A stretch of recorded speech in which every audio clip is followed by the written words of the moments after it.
Salut la Miam Miam Family.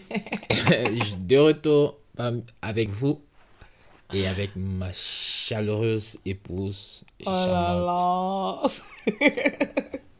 Bon, Ça faisait longtemps. Mon mal de dents est passé. Maintenant, je suis de nouveau avec vous. On va continuer notre histoire. coucou, coucou, je suis là. Coucou, coucou. C'est une vidéo gay aujourd'hui, donc on va se réjouir un peu. Et évidemment, on va se réjouir. On va énormément se réjouir parce que une bonne nouvelle. On a reçu une très bonne nouvelle. Bon, on n'a pas reçu une bonne nouvelle. C'est la suite de l'autre vidéo où on vous disait que voilà, il y avait une super bonne nouvelle et qu'on attendait notre bébé miracle qui était le bébé. Hein? Et c'est une bonne nouvelle. Mais tu racontes comme si on a reçu une bonne nouvelle maintenant. Ils peuvent croire qu'on est en train Non. d'avoir notre bébé. Non, nos chers auditeurs, ils savent que on est en train de raconter toutes les étapes de notre parcours Bon, imagine quelqu'un qui pour nous écoute arriver, pour la première fois. pour arriver à avoir un enfant et puis former notre famille, celle qu'on a maintenant. Et justement, comme je le disais, j'ai parlé de bonnes nouvelles en rapport avec l'histoire. Et Et voilà. c'est pour Et exprimer toute cette joie-là, cette joie que j'ai ressentie au moment que j'exprime encore aujourd'hui, car à ce moment-là, ça a été une très bonne nouvelle, après autant de fausses couches que nous avons subies, autant de traumatismes, autant de traumatismes, autant de moqueries, bref, c'était difficile, très difficile même. autant de traitements médicaux, Ouais, parce que de suivi. il y a eu un suivi, il y a eu des changements continuels, et comment vous dire, On sent que c'est, tu es ému. c'est, c'est passé, c'est passé.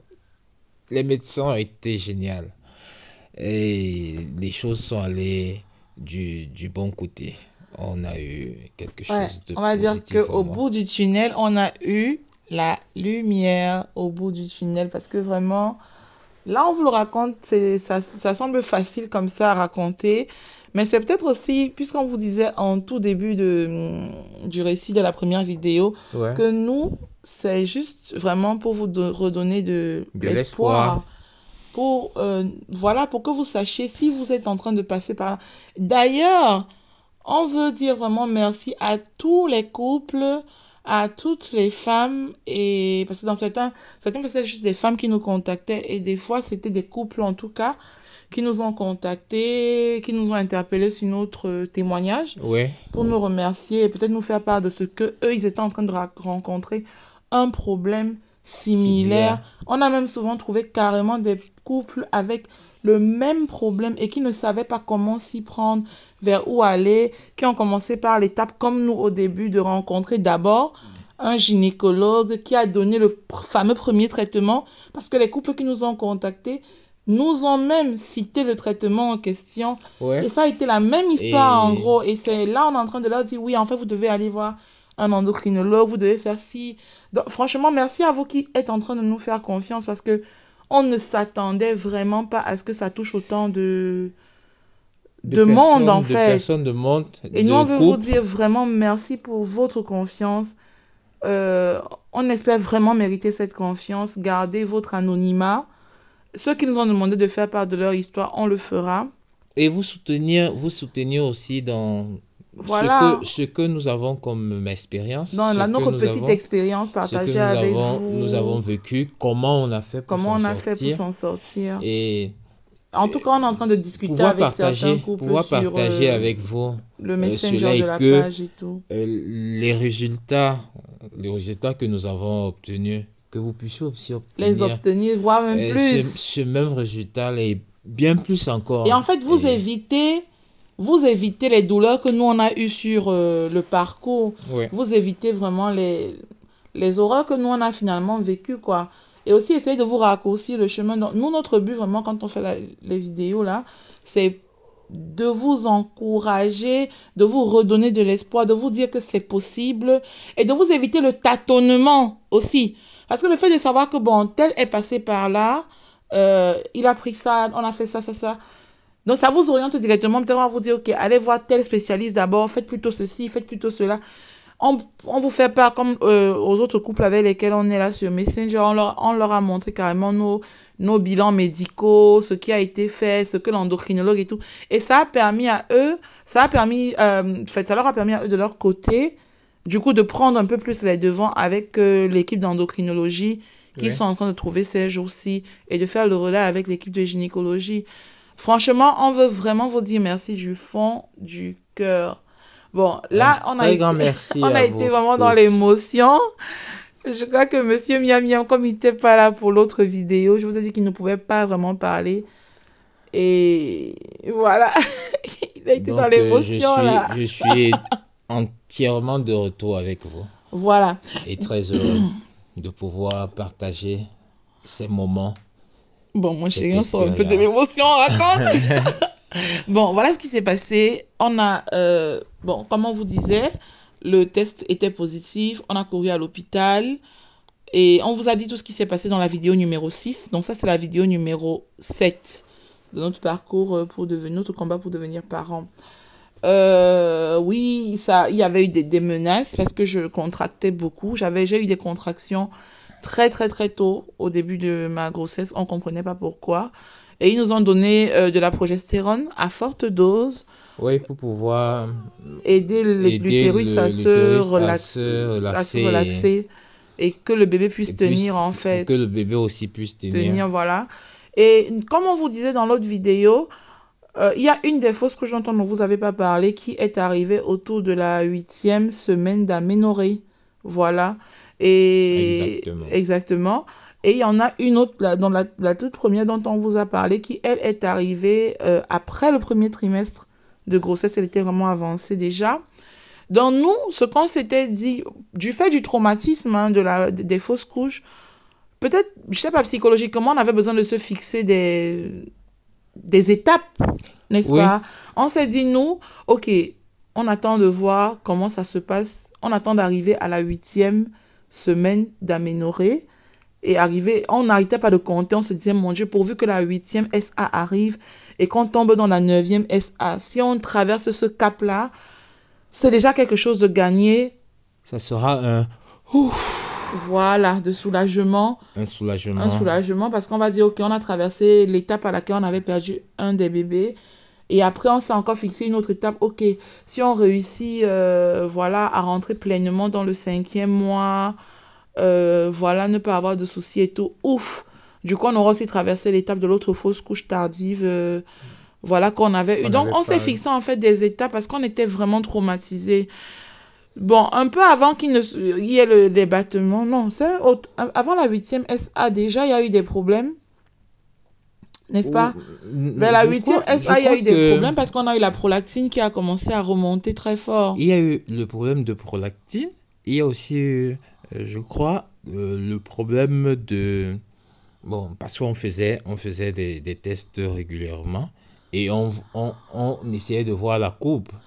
Oui, parce qu'ils Euh, avaient vu, mais ça, j'ai raconté dans l'autre vidéo, mon chéri, dans la vidéo numéro 6, je leur ai dit ça. ah, ok, Que d'accord. justement, tu parles du fait que l'hormone de grossesse, à un L'hormone de moment, grossesse, ouais, ça stagnait. Et stagnait et puis ils nous ont dit on que peut-être avait qu'on eu était en peur, train de ouais. perdre le bébé de nouveau. Et ils ont dit qu'on allait quand même laisser faire la nature et nous soutenir juste légèrement avec des petits trucs, genre la progestérone et tout. Ok. Et effectivement, le bébé a quand même tenu, vous voyez. Mais du fait du problème hormonal de base que j'avais, l'hyperprolactinémie liée à autre chose aussi. Donc, l'hyperprolactinémie, finalement, c'est... Bon, comment est-ce qu'on peut vous expliquer ça? Quand une femme tombe enceinte, il est normal que son taux de prolactine, voilà, que son hormone, la prolactine, qui est en fait l'hormone qui aide à sécréter le lait, Ouais. voilà, il est normal qu'au courant de la grossesse, ça augmente parce que ça prépare le corps de la femme à l'allaitement du bébé qu'elle porte. Ben, on s'attend à ce que ça, quand même, ça augmente vers, je sais pas, 5 6 7 mois. Mais il n'est pas normal que ça commence à augmenter dès les Et premiers jours de les grossesse. premiers jours, Voilà. c'est Mais un mauvais déjà, signe, c'est un mauvais signe, hein. effectivement. Parce que si votre prolactine augmente en tout début de grossesse, En fait, ça veut dire que vous êtes à risque de perdre votre bébé parce que ça veut dire que quoi?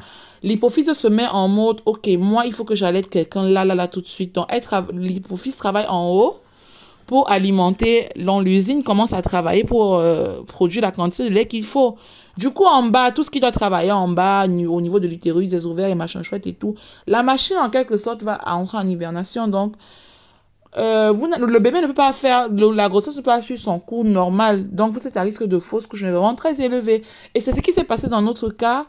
On avait des taux de prolactine à plus de combien? Plus de 400, plus de 420 nanogrammes environ par mol. Alors qu'en temps normal, même hein, le taux maximum qu'une femme devrait faire, même en temps normal, là, je crois que c'est autour de 20-22 nanogrammes par mol. Mais moi, j'étais déjà à plus. Donc, déjà que même je veux dire, même quand j'avais l'hyperprolactinémie et tout, avant le traitement, je suis dans genre plus de 220 nanogrammes par mol. Mais là, on était à plus de 400 et poussières de nanogrammes par mol. Donc, j'avais la quantité de lait de, je sais pas, 20, 30 femmes réunies déjà. C'était pas normal. Et eux, ils se sont vraiment alarmés parce que, voilà, en tout début de grossesse comme ça, les traitements, on avait arrêté le traitement pour l'hyperprolactinémie, pour l'adénome que j'avais et tout et tout. Et là, les médecins ont dit, bon, vu que ça monte autant et que tu as de toutes les façons déjà trop de signes de fausse couche imminente, ils ont dit qu'on allait carrément remettre le traitement. C'est ça, Ouais. non, mon chéri? Qu'on allait remettre le Le traitement traitement, initial. voilà. Mais ils ont évalué le bénéfice. Ils ont fait une sorte de balance bénéfice-risque.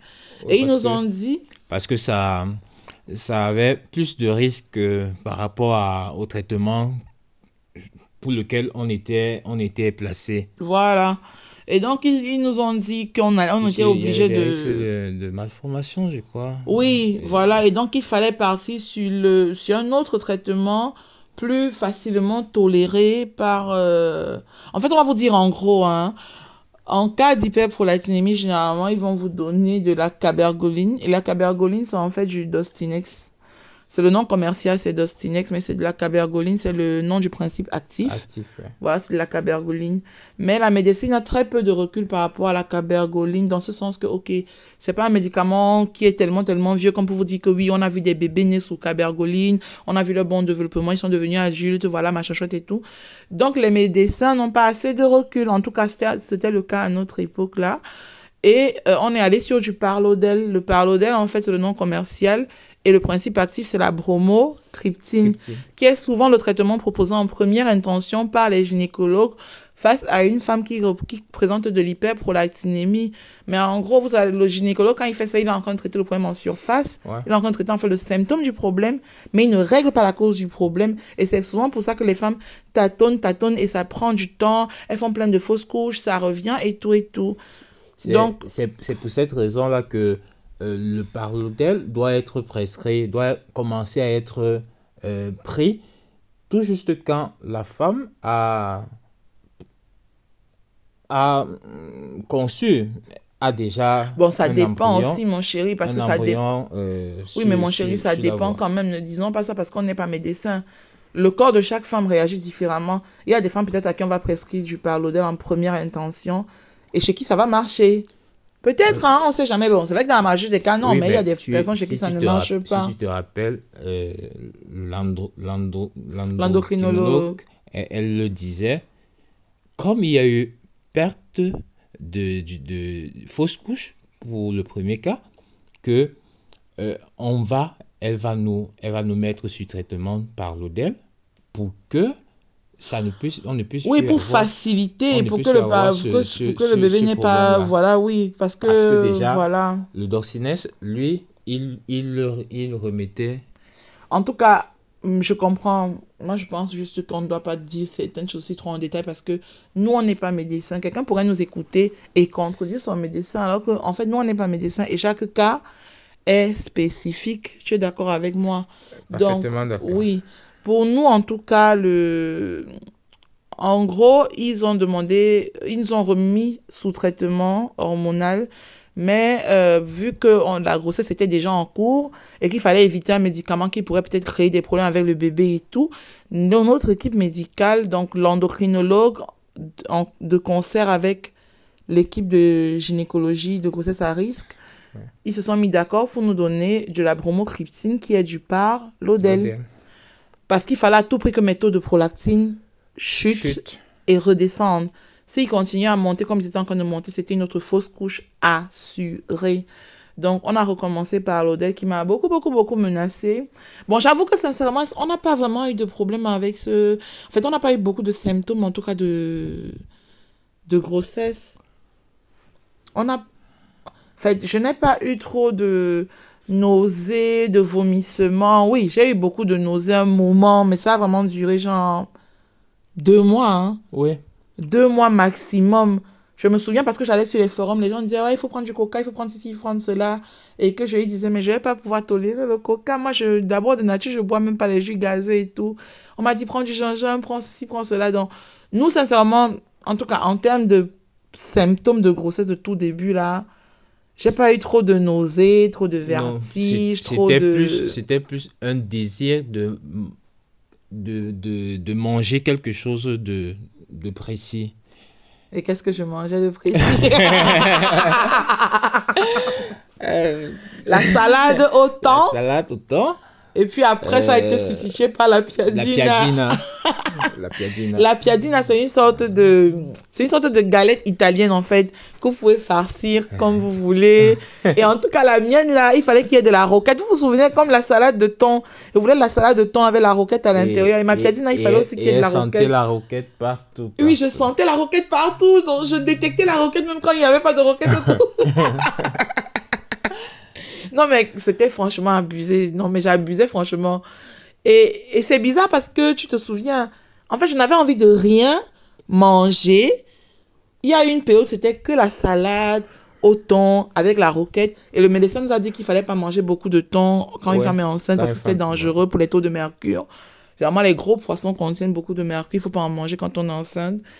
Et à un moment, ça a été la piadina. Donc, j'avais envie de rien manger d'autre, hein. Juste ça. Mais ça a été genre...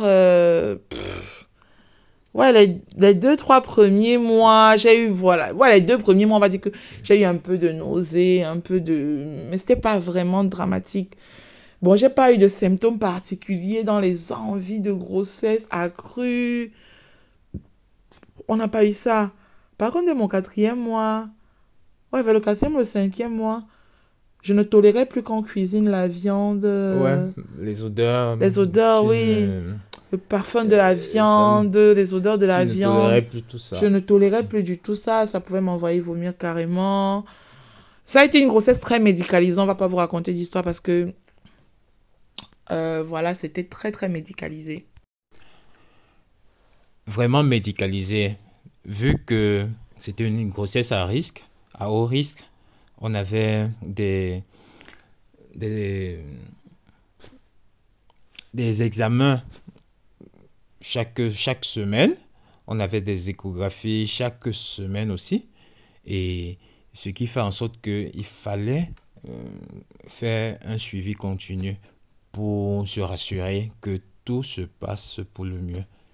Et c'était pas facile parce qu'il fallait aussi que je sois présent, que je me déplace continuellement parce qu'elle ne pouvait pas se déplacer par des transports en commun. Il fallait justement la présence. Et donc, là, on dit, bon, c'est quelque chose que tu ne t'attendais pas. Tu dois faire tout et tout pour être toujours présent pour... Oh, comment ça, quelque chose dont tu ne t'attendais pas, ça veut dire quoi? Oui, parce que... là, tu m'inquiètes déjà. Ça veut dire quoi? Vu il y a eu plusieurs tentatives et qui ne sont pas allées jusqu'au bout. Il y a aussi eu cette peur-là. Et le fait déjà de savoir que c'était une grossesse à risque. Oui, ça, c'est vrai que ça nous a beaucoup stressé. Ça mettait déjà un énorme stress. Oui, parce qu'en fait, nous, peut-être parce qu'on avait espéré, peut-être naïvement, que, ok, on aurait vécu un moment, une grossesse juste classique, Ouais. comme on voit dans les films autour de nous, les gens qui nous disent, voilà, on attend un bébé. Pour nous, c'était pas ça. On était dépassés parce qu'on s'est dit, mais notre grossesse, on est tout le temps à l'hôpital. Et on a eu les problèmes de perte de sang qui se sont représentés. Ouais. En gros, c'est ce que je vous disais même dans les 2 précédentes vidéos. Qui faisait encore... Qui Oui, faisait quand en on sorte courait à que l'hôpital, on paniquait encore plus. on paniquait. Parce que on ne va pas se leurrer. La perte de sang, Pendant une grossesse, pendant une grossesse, ça, c'est synonyme de... Il y il y a a, quelque chose qui va il y a pas. quelque chose qui ne va pas. Et donc, il fallait justement avoir cette conviction-là, être rassuré par les Oui. médecins que tout va Parce pour que le des mieux. fois, on avait des Faire saignements échographies. légers, mais réguliers. Mais il y avait aussi ces saignements-là qui débarquaient au moment où mes règles étaient supposées Arrivé. arriver. Donc, du coup, nous, on ne comprenait plus rien. En fait, on se retrouvait en train de courir à l'hôpital tout le temps. Moi, je me souviens un jour, on a eu tellement de sang, mais tellement de sang en très peu de 2 minutes. minutes, oui. Et c'était un sang rouge vif. On s'est dit, mais là, c'est bon, quoi. C'est cuit, c'est mort. C'est là où la présence d'un homme est importante. Qu'est-ce que ça veut dire? Parce que les femmes, elles paniquent. Hein? Et quand elles se mettent à paniquer, il faudrait... Ça veut dire avoir- que les femmes paniquent, tout le monde panique. Même toi, tu il faudrait- paniques. Non, non, c'est vrai que les hommes paniquent, mais Faut pas dans généraliser, certaines, hein. dans certaines situations, lorsque ta femme panique et que tu ne montres pas aussi, tu n'entres pas dans cette panique-là, tu rassures par ton attitude et par... Les gens là. Voilà qui me dit, tu oses. Aïe, aïe, aïe, aïe, aïe. Attends, je vais t'exposer, je vais t'exposer. La personne qui vous dit, attends, tu oses dire que tu paniques, quelle femme? Non. Toi-même, tu sais que je suis introverti Oui. et que tu es extraverti. Et à vrai dire, dans des situations pareilles, je ne pouvais Mon en chéri. aucun cas montrer Non, le non. sentiment de quelqu'un qui, ah, voilà, ça risque de mal se passer. Ah, encore. Oui, mais tu Non, je paniquais. devais rassurer. Non, je ne paniquais pas comme quelqu'un devrait paniquer. Je montrais, je venais avec des paroles rassurantes Ah pour bon? dire tout va se passer bien. Ah bon? T'inquiète et tout va se passer bien. Bon, la prochaine vidéo, on va vous dire les vérités. Là, je vous réserve ça pour la prochaine vidéo. Ah non, on ne peut rien faire parce que peut-être le bébé, peut-être ma Non, non, non. Ça, je vais leur raconter ça dans la c'était prochaine en vidéo. rapport avec ce que les médecins avaient dit. Bon, même pas que les médecins, tu avais Et- peur. Si, mais ce n'est pas... Ah. ça ne veut en aucun cas dire que je paniquais. Tu ne En paniquais quelque sorte. pas. Hein. Non, je ne paniquais pas. Tu étais comment alors? Non, c'est vrai, j'avais cette frousse-là, mais manifestement, je ne la présentais pas. Je pouvais rester optimiste parce que il y avait un suivi aussi. Oui, on était Continuel très bien dedans. suivis quand même. Hein. Parce que déjà dès le départ, le groupe à l'hôpital, le groupe L'équipe des grossesses à risque, des là, de grossesses à l'unité de risque. grossesse à risque, là, oui. avait décidé de nous prendre en charge. C'était pas le côté des étudiants, c'était le côté de ceux des professionnels, quoi. Et Non, mais c'est pas que les côtés des pros, parce que dans l'unité de grossesse à risque, c'est tous les professeurs agrégés, machin chouette, là, les experts de haut niveau. Parce qu'il y a une équipe, vraiment, il y a une unité de grossesse. non, ça Au nous risque.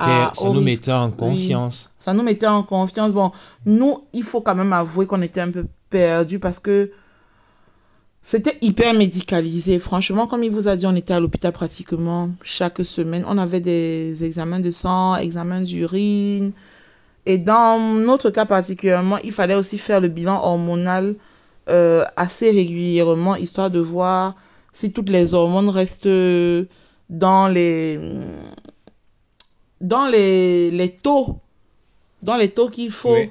Voilà, parce que dès qu'il y avait peut-être une hormone qui dégamait, ça voulait dire que voilà, il y a aussi un souci au niveau du bébé. Et on avait des échographies régulièrement. Bon, nous, on a eu un problème quand même avec bon, pour les règles déjà, comme on vous a dit, ils nous ont rassurés puisqu'on s'est rendu compte que ça venait ponctuellement, la plupart du temps, aux périodes auxquelles mes règles, en tout cas mon cycle était supposé, voilà, continuer à se présenter. Donc, ils nous ont dit que voilà, c'est peut-être la mémoire corporelle qui faisait ça, puisqu'on s'est rendu compte que le bébé évoluait quand même bien. Et les fois quand même où on avait des saignements qui nous faisaient paniquer, c'était quand ça ne correspondait même pas à la période où les règles sont supposées Arrivé. arriver. Dans un saignement comme ça qui débarque un matin, ou je sais pas, où je suis en train de marcher là, et puis je sens que je saigne. Bon, il nous est arrivé de courir vraiment plusieurs fois à l'hôpital. Et elle était au contrôle, hein? Contrôle continu. Et j'avais des contractions. Franchement, c'est vrai que quand ils ont augmenté les taux de Le progestérone, progestérone, ouais. ça m'a calmé pour un moment, mais après, ça n'y faisait rien du tout. J'avais de violentes douleurs et ils nous ont prescrit la tachypyrine. Euh, le paracétamol, en Paracétamol, ouais. gros, oui. Oh, je me rappelle pas quel dosage, mais j'avais une limite de paracétamol que je pouvais prendre chaque jour. Puis ils ont vu en fait que c'est une douleur qui ne s'arrêtait 1000 pas. milli. Non, c'était pas Mimi, je me souviens pas. Et il fallait prendre ça obligatoirement parce que, et il fallait être beaucoup au repos. Comme il vous disait tout à l'heure, je ne pouvais pas prendre les transports en commun, par exemple. Pour moi, c'était interdit parce qu'avec les secousses et tout, je risquais, voilà, autre chose. Du coup, il fallait toujours qu'il m'accompagne à l'hôpital, qu'il m'accompagne à l'hôpital. Bon, lui, déjà, il voulait être présent pour presque tout ce qu'on faisait à l'hôpital, mais même des fois où il fallait qu'il soit au travail, il se libérait du travail pour rapidement venir m'emmener À l'hôpital. à l'hôpital pour mes consultations et tout. Bon, ça a bien avancé. Au 5e mois, au moment de faire l'échographie morphologique, Morphologique. on a eu des soucis. Euh, En fait, il y a eu des problèmes. Ils nous ont dit que il y avait peut-être une malformation chez le Et bébé au niveau de de la colonne vertébrale. oui, de la colonne vertébrale. C'est la semaine où ils nous ont fait 7 échographies. Échographie. En l'espace de même pas une semaine, d'environ peut-être 5 jours, on a fait 7 échographies. Ils nous ont envoyés dans un autre centre spécialisé. Ils étaient déjà en train de nous proposer d'interrompre la grossesse. Ah, nous, on n'était Nous, pas on d'accord, leur hein. a dit non. Ils nous ont dit non parce que voilà, visiblement, il y a un problème à la colonne vertébrale. Le bébé risque d'avoir beaucoup de soucis. Ce ne sera pas un enfant qui va...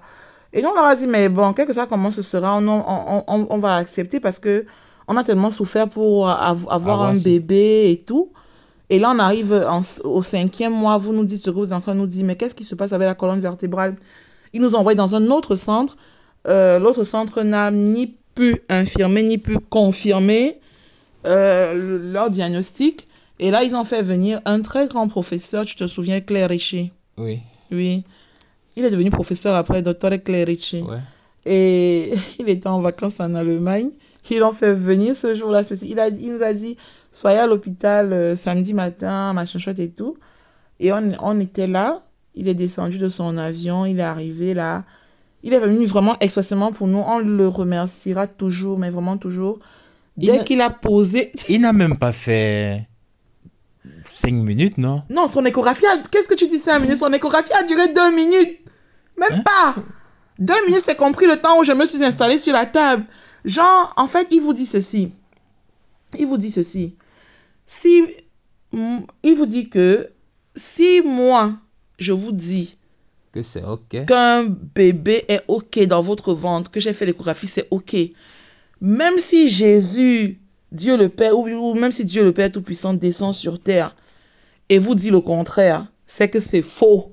On lui dit pardon et il dit, si Dieu le Père Tout-Puissant vous dit qu'il y a un problème avec votre bébé et que moi, je fais l'échographie et je vous dis que tout va bien là. Donc, en fait, je sais pas comment je peux vous exprimer ça parce qu'il disait ça en italien. En fait, c'est le Dieu des échographies, c'est comme ça qu'on l'appelle en gros. C'est le Dieu des diagnostics échographiques. En fait, il parle même avec les bébés dans le ventre. Parce que, genre, dès qu'on s'est installé, Et il dit, tourne-toi. il dit au bébé dans le ventre, allez, maintenant, tourne-toi. J'ai besoin de voir tes Tes pieds. pieds. Le bébé se tourne. Maintenant, tourne-toi. Il faut que je vois Et ta colonne. ta colonne vertébrale. Et le bébé se Et nous, on était là, genre, on le regardait. Parce que des fois, les médecins nous disaient, bon, allez d'abord prendre une glace, Il demande de prendre quelque chose de de sucré. sucré, de glacé, Comme pour que ça ça va réveille le bébé, stimuler le que bébé. ça fasse que le Non, bébé se lui, retourne. il n'a pas besoin Lui, de il n'a tout pas ça. besoin de tout ça, hein. Le bébé réagit. En fait, c'est comme si le bébé l'écoutait, le comprenait. Il a fait son échographie en même pas 2 minutes et il nous a dit, il n'y a aucune malformation sur la colonne vertébrale de votre bébé. Il va très bien, n'ayez pas peur, ça va bien se passer.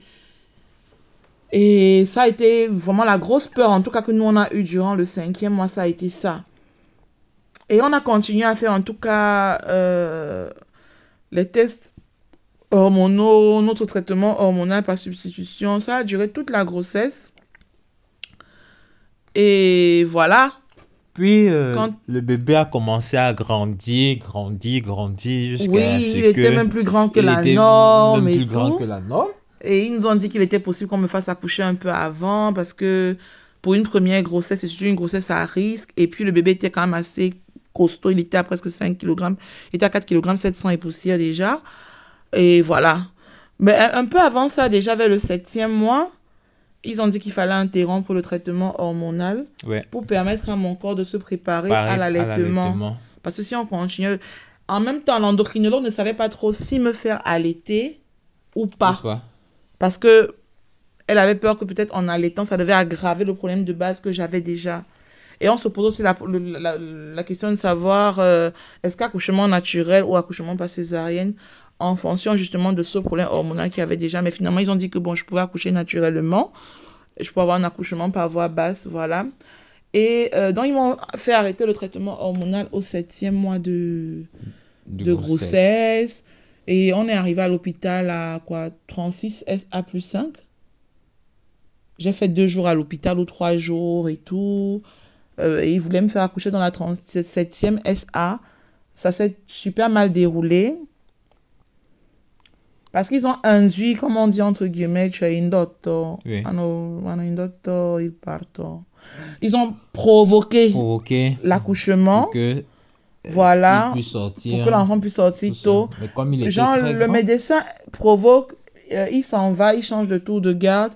Le médecin qui arrive panique parce qu'elle se dit non, ça c'est une grossesse à risque, je suis saturée ce soir, machin. Et là, pendant que je suis couchée, elle vient me faire ma visite et tout, elle me touche en bas. Elle retire les prostaglandines sans me dire qu'elle a retiré les prostaglandines. Moi, je me rends juste compte que ben, mes contractions se sont arrêtées comme ça, je comprends pas pourquoi. Et c'est après quand je demande des explications, mais pourquoi mes contractions se sont arrêtées, elle me fait comprendre que non, elle m'a retiré mes prostaglandines parce qu'en fait, les prostaglandines, si vous voulez, c'est ce qu'ils mettent pour provoquer l'accouchement. Voilà. Elle dit non, c'est parce que moi j'ai la salle d'accouchement pleine et c'est plein de femmes qui vont accoucher ce soir. Donc j'ai peur que voilà, comme toi tu as une grossesse à risque, que peut-être ton accouchement ait un problème, que ça doit finir au bloc. Et moi ce soir, sincèrement, j'ai pas l'équipe qu'il faut pour ça. Donc il y a eu des trucs comme ça qui se sont super mal passés. Et moi j'ai beaucoup souffert parce que on a fait pratiquement 2 jours, 2 nuits de travail provoqué. Et c'était vraiment douloureux. C'était... Parce qu'il faut bien savoir qu'un accouchement provoqué, ça n'a rien de naturel en fait. Des douleurs qui sont vraiment violentes. Et je crois que la matinée du 3e jour, je suis descendue pour l'accouchement. Et le médecin, le docteur Gerli, qui est devenu professeur lui-même Oui. après, le professeur de Gerli, il a dit que non, lui, comment est-ce qu'il voit le truc? Le bébé risque de ne pas tenir et tout. Mieux. Et il fallait opérer d'urgence en Effacer une fait. opération Et voilà comment rapide. ça s'est terminé en césarienne d'urgence en fait. Et c'était vraiment traumatisant parce que je n'étais pas prête pour ça. Et j'en avais après les 2 équipes qui se sont succédées parce qu'elles ont mal géré du coup. Moi, j'ai dit, mais pourquoi vous avez voulu provoquer mon accouchement si c'est pour que ça se passe mal comme ça? En tout cas, fin des fins, voilà. Ça a été une césarienne d'urgence. Le bébé est né. Il faisait 58 58 centimes. centimètres. Et Centimes, c'est l'argent. 58 centimètres pour 4 Et kg. 4 kilos. Je sais pas si c'était 780 ou 870. En tout cas, presque 5 kg.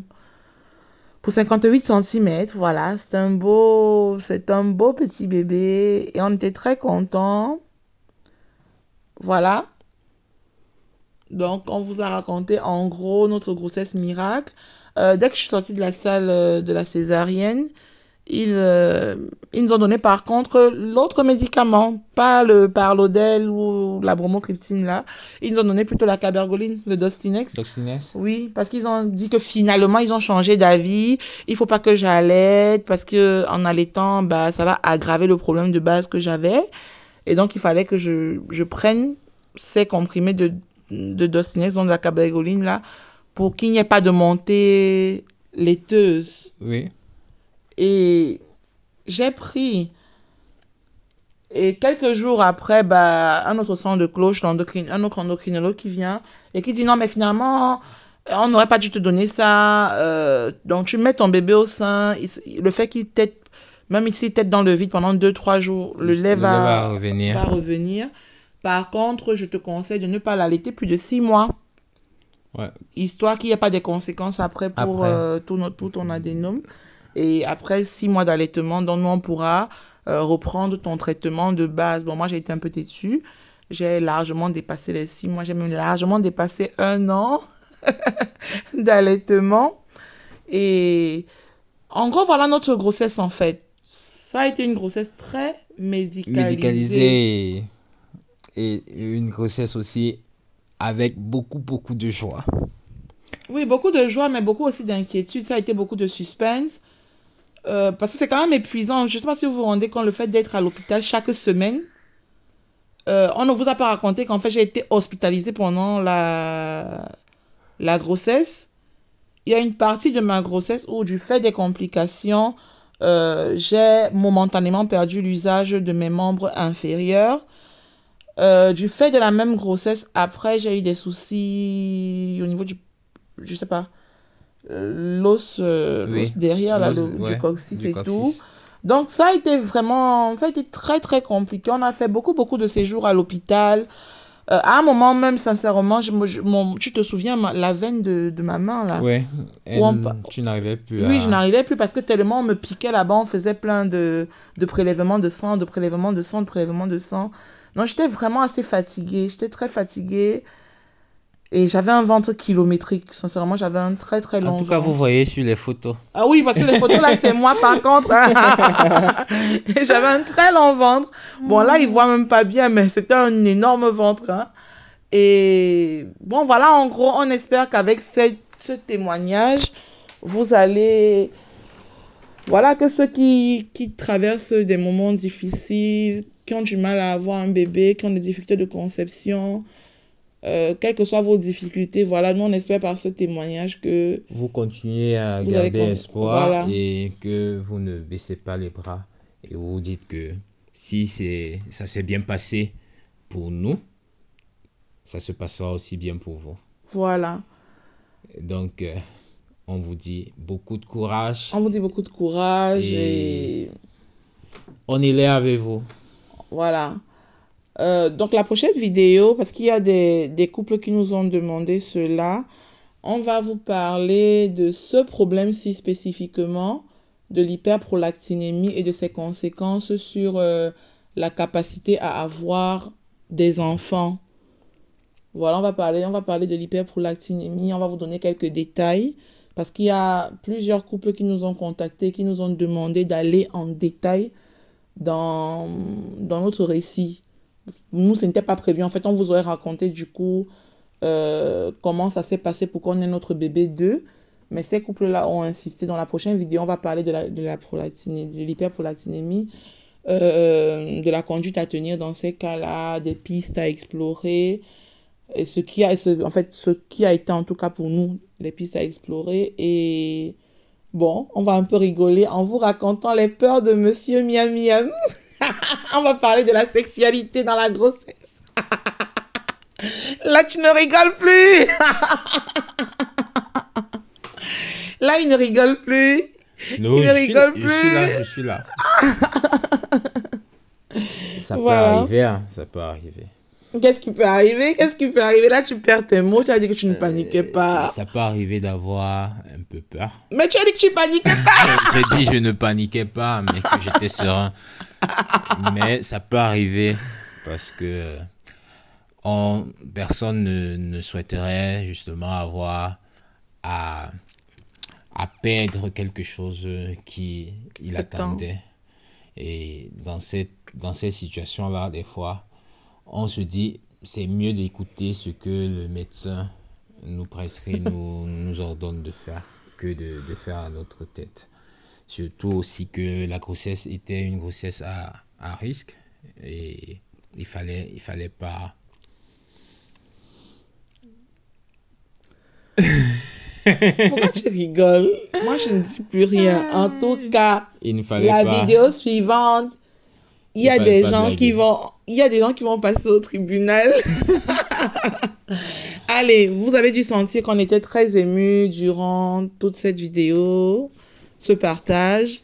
On était très, très émus parce que on avait hâte en tout cas de pouvoir vous raconter ça. Et excusez-nous d'avoir été si long. On voulait vous donner tellement de détails qu'on n'a même pas pu vous donner. Mais voilà, on espère que ça vous redonne espoir, que ça apporte de la joie parce que ça a été une série de vidéos tristes quand même. Et donc voilà, dans la vidéo qui va suivre, on va un peu rigoler, on va parler des petites choses insolites de la grossesse, la sexualité, les peurs que l'un et l'autre peuvent avoir pendant la grossesse, des choses comme ça.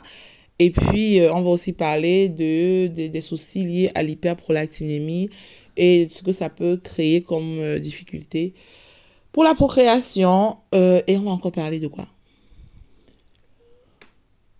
Euh, je crois que c'est Oui, tout, c'est non? tout. C'est Et tout. dans la vidéo d'après, on vous parlera aussi. Donc, du coup, la vidéo après ça, on vous dira comment ça s'est passé pour qu'on ait Pour le bébé le bébé numéro numéro 2. 2. Voilà. Portez-vous bien. Surtout, Merci abonnez-vous, beaucoup à vous. partagez autour de vous afin que ça puisse reconforter d'autres personnes qui passent par des difficultés Écoutez, similaires. On ne sait jamais. Abonnez-vous parce que c'est la meilleure façon pour vous de nous soutenir. Et voilà, on vous dit à bientôt. à bientôt. Ciao, ciao. Ciao, ciao. Arrivederci, a presto.